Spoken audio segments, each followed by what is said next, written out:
తెలుగు రాష్ట్రాల్లో హత్యలు పగలు హాలీవుడ్ సినిమా రేంజ్లో అత్యంత కసాయిగా సాగుతున్నాయి. మనుషులు మానవత్వాలు ఏవి ఉండవు. ఆస్తులు డబ్బులు అక్రమ బంధాలు ఈ మూడింటి చుట్టే మొత్తం తిరుగుతున్నాయి. ఇప్పుడైతే జస్ట్ శవాలని ఆటోల్లో కూడా డెలివరీ చేస్తున్నారు. పశ్చిమ గోదావరి జిల్లాలో జరిగిన ఈ ఘటన పోలీసులనే షాకు గురి చేసింది. ఆ మిస్టరీ ఏంటనేది చూద్దాం. పశ్చిమ గోదావరి జిల్లా ఉండి మండలం ఎడగంటి గ్రామానికి చెందిన ముదునూరి రంగరాజుకు ఇద్దరు కూతుళ్ళు. ఇద్దరికి పెళ్లి చేశాడు తండ్రి. అయితే పెద్ద కుమార్తెను నిడుదవలకు చెందిన శ్రీనివాసరాజు అనే వ్యక్తికిచ్చి పెళ్లి చేశారు. వారికి ఓ కూతురు కూడా పుట్టింది. కానీ శ్రీనివాసరాజుకు బాగా అప్పులయ్యాయి. భార్యాభర్తల మధ్య విభేదాలు వచ్చాయి. అప్పులు తీర్చలేక 10 ఏళ్ల క్రితం ఇంటి నుంచి వెళ్లిపోయాడు. దీంతో ఆమె కూతురుని తీసుకొని తండ్రి దగ్గరకు చేరుకుంది. కూతురి భవిష్యత్తు కోసం కష్టపడుతూ చదివించుకుంటోంది. భీమవరంలోని ఓ ప్రైవేట్ కంపెనీలో ఉద్యోగం చేసుకుంటూ కాలం వెళ్లదీస్తోంది. పాలకోడేరు మండలం గరగపరిలో ఓ ఇంటిని అద్దెకు తీసుకుని ఉంటోంది తులసి.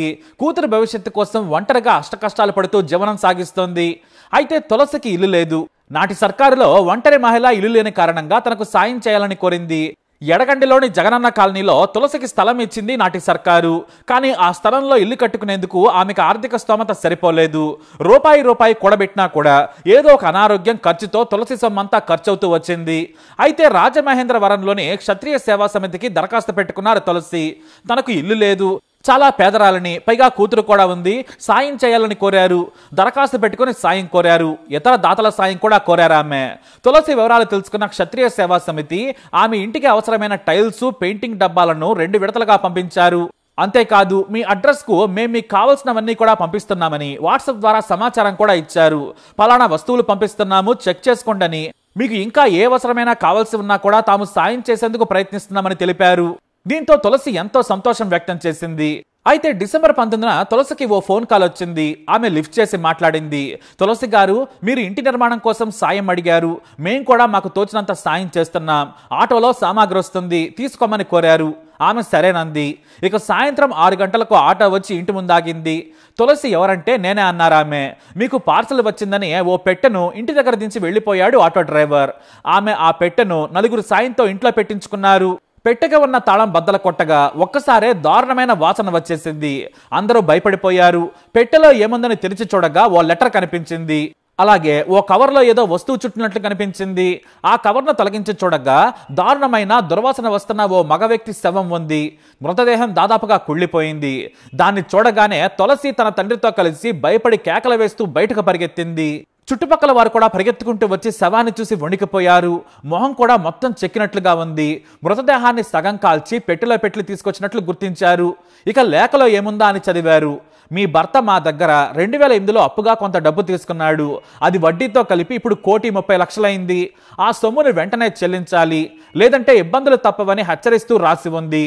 దాన్ని చూసి ఆమె కంగారు పడి పోలీసులకు సమాచారం ఇచ్చింది. ఎస్ఐ తన సిబ్బందితో కలిసి వచ్చి మృతదేహాన్ని చూశారు.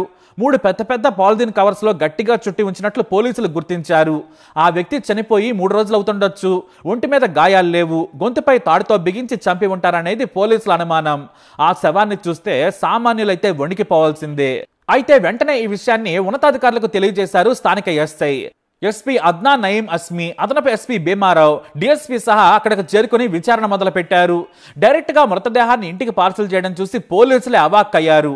మామూలుగా హత్యలు చేస్తే దాచేందుకు ప్రయత్నిస్తారు, కానీ హంతకుడు ఎవరో కానీ ఏకంగా చంపేసి శవాన్ని ఆటోలో డెలివరీ చేశాడంటే దీని వెనుక పెద్ద మిస్టరీనే ఉండి ఉంటుందని పోలీసులు ఈ కేసును సీరియస్ గా తీసుకున్నారు. మరి ఇంతకీ చనిపోయింది ఎవరు, ఆమె ఇంటికి ఎందుకు శవాన్ని పంపారనేది విచారణ చేస్తున్నారు పోలీసులు. అయితే తులసి చెల్లెలు రేవతి కొద్ది కాలం క్రితం లవ్ మ్యారేజ్ చేసుకుంది. నాటి నుంచి రంగరాజు కుటుంబ సభ్యుల మధ్య ఆస్తి తగాదాలు మొదలయ్యాయి అనే కమెంట్స్ కూడా వినిపిస్తున్నాయి. రేవతి భర్త మొగల్తూరుకు చెందిన సిద్ధార్థ బ్రహ్మ హస్తం ఉన్నట్లు పోలీసులు అనుమానిస్తున్నారు. ఎందుకంటే ఈ శవం తులసి ఇంటికి చేరినప్పటి నుంచి రేవతి భర్త కనిపించడం లేదని గుర్తించారు పోలీసులు. ఆటో డ్రైవర్ను పట్టుకునే పనిలో ఉన్నారు పోలీసులు. అయితే ఈలోపు అత్యంత వేగంగా తులసి చెల్లెలు భర్తను హైదరాబాద్లో పోలీసులు వేగంగా పట్టుకున్నారు. భీమవరం, తాడేపల్లిగూడెం సహా అన్ని చోట్ల విచారణ చేస్తున్నారు. తులసిని, రంగరాజును స్టేషన్లోనే ఉంచారు పోలీసులు. వారి భద్రత కోసం చర్యలు తీసుకుంటూ వారిని విచారణ చేస్తున్నారు. తులసికి కాల్ ఎక్కడి నుంచి వచ్చింది, ఆటో డ్రైవర్ ఎవరనేది తెలితే మొత్తం మిస్టరీ వీడే ఛాన్స్ ఉంది. అంతేకాదు తులసి భర్త ఎవరెవరి దగ్గర అప్పులు తీసుకున్నాడు, శవం ఎవరిది, దాని వెనుకున్న ఈ హాలీవుడ్ స్క్రిప్ట్ సంగతి తెలిసే పనిలో పడ్డారు పోలీసులు. అయితే బాడీ పార్సల్ కూడా క్షత్రియ సేవా సమితి పేరుతో పంపడంతో పోలీసులు వారిని కూడా సంప్రదించారు. కానీ వారు దీన్ని ఖండించారు. రాజమండ్రిలో క్షత్రియ సేవా సమితి తప్ప మరొకటి లేదు, క్షత్రియ పరిషత్ అనేది కూడా లేదు. మేము మా ప్రాంతాల వారికి మాత్రమే సాయం చేస్తాం, ఇతర ప్రాంతాల వారికి చెయ్యము. కాబట్టి మాకు ఈ ఘటనకు సంబంధం లేదని క్షత్రియ సేవా సమితి ప్రకటించింది. దీంతో ముందు తులసికి సామాగ్రి పంపించింది ఎవరనేది మిస్టరీగా మారింది. నాకు కూడా ఎవరు పంపారో తెలియదు. నేను దాతల సాయం కోరిన మాట వాస్తవం, కానీ ఈ విషయం మాత్రం తెలియదని చెబుతోంది తులసి. దీంతో పోలీసులు ఒక్కో చిక్కుముడి విప్పే ప్రయత్నంలో ఉన్నారు. అయితే దాతల సాయం అడిగినట్టు తులసి చెల్లెలకు తెలిసుండొచ్చు, తాను భర్తకు చెప్పుండొచ్చు. ఎందుకంటే ఒకే కుటుంబం కాబట్టి ఖచ్చితంగా ఈ విషయం గురించి చర్చించుకుని ఉంటారు.